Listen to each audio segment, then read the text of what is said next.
राधे राधे, जय श्री कृष्णा। दोस्तों, शुक्रवार का व्रत भगवान शुक्र के साथ साथ संतोषी माता तथा वैभव लक्ष्मी देवी जी का भी पूजन किया जाता है। तीनों व्रतों को करने की विधि अलग अलग है। शुक्रवार व्रत की विधि जो है, शुक्रवार का व्रत धन, विवाह, संतान, भौतिक सुखों की प्राप्ति के लिए किया जाता है। इस व्रत को किसी भी मास के शुक्ल पक्ष के प्रथम शुक्रवार से प्रारंभ किया जाता है।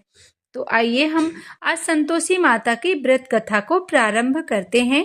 जो भी माताएं शुक्रवार के दिन संतोषी माता का व्रत करती हैं, वो इस कथा को अवश्य सुने। इस कथा से उनकी सभी मनोकामना पूरी होगी।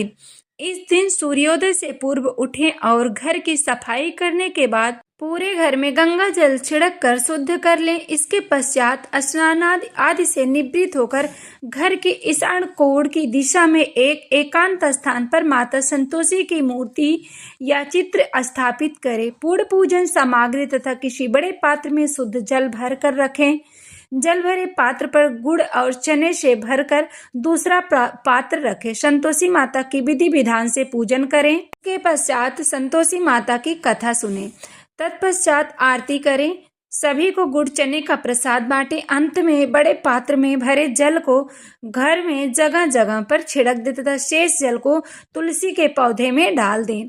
इसी प्रकार 16 शुक्रवार का नियमित उपवास रखें। अंतिम शुक्रवार को व्रत का विसर्जन करें। विसर्जन के दिन उपरोक्त विधि से संतोषी माता की पूजा कर 8 बालकों को खीर पूरी का भोजन कराएं तथा दक्षिणा में केले का प्रसाद देकर उन्हें विदा करें। अंत में स्वयं भोजन ग्रहण करें।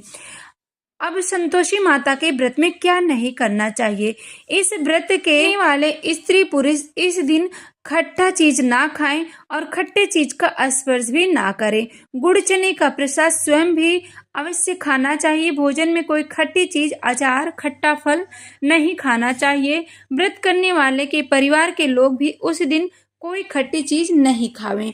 अब हम चलते हैं संतोषी माता की व्रत कथा की तरफ। व्रत कथा सुनने से पहले कमेंट में जय माता दी जरूर लिखें। एक बुढ़िया थी, उसका एक ही पुत्र था। बुढ़िया पुत्र के विवाह के बाद बहू से घर के सारे काम करवाती, परंतु उसे ठीक से खाना नहीं देती थी।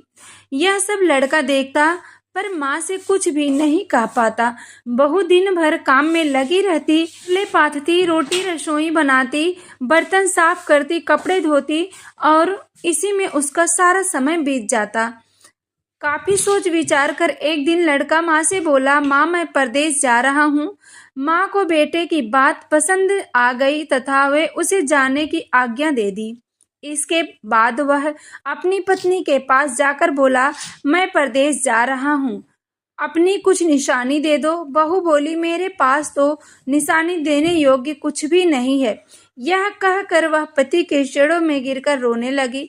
इससे पति के जूतों पर गोबर के सने हाथों से छाप बन गई। पुत्र के जाने के बाद सास के अत्याचार बढ़ते गए। एक दिन बहू हो मंदिर चली गई। वहां उसने देखा कि बहुत सी स्त्रियां पूजा कर रही थी। उसने स्त्रियों से व्रत करने के बारे में जानकारी ली तो वो बोली कि यह हम सब संतोषी माता का व्रत कर रहे हैं, इससे सभी प्रकार के कष्ट नाश हो जाते हैं। सभी स्त्रियों ने बताया, शुक्रवार को नहा धोकर एक लोटे में शुद्ध जल लें, गुड़ चने का प्रसाद लेना तथा सच्चे मन से माँ का पूजन करना चाहिए। खटाई भूल कर भी मत खाना और ना किसी को देना। एक वक्त भोजन करना चाहिए। व्रत विधान सुनकर अब वह प्रति शुक्रवार को संयम से व्रत करने लगी। माता की कृपा से कुछ दिनों के बाद पति का पत्र आया। कुछ दिनों बाद पैसा भी आ गया। उसने प्रसन्न मन से फिर व्रत किया तथा मंदिर में जा अन्य स्त्रियों से बोली, संतोषी माँ की कृपा से हमें पति का पत्र तथा रुपया आया। अन्य सभी स्त्रियां भी श्रद्धा से व्रत करने लगी। बहू ने कहा, माँ, हे माँ, जब मेरा पति घर आ जाएगा तो मैं तुम्हारे व्रत का उद्यापन करूंगी। अब एक रात संतोषी माँ उसके पति को स्वप्न दिया और कहा कि तुम अपने घर क्यों नहीं जाते। तो वह कहने लगा, सेठ का सारा सामान अभी बिका नहीं है, रुपये भी अभी नहीं आया है। उसने सेठ को स्वप्न की सारी बात कही तथा इजाजत मांगी, पर सेठ ने इनकार कर दिया। माँ की कृपा से कई व्यापारी आए, सोना चांदी तथा अन्य सामान खरीद कर ले गए। कर्जदार भी रुपया लौटा गए। अब तो साहूकार ने उसे घर जाने की इजाजत दे दी। घर जाकर पुत्र ने अपनी माँ व पत्नी को बहुत सारे रुपए दिए। पत्नी ने कहा कि मुझे संतोषी माता के व्रत का उद्यापन करना है।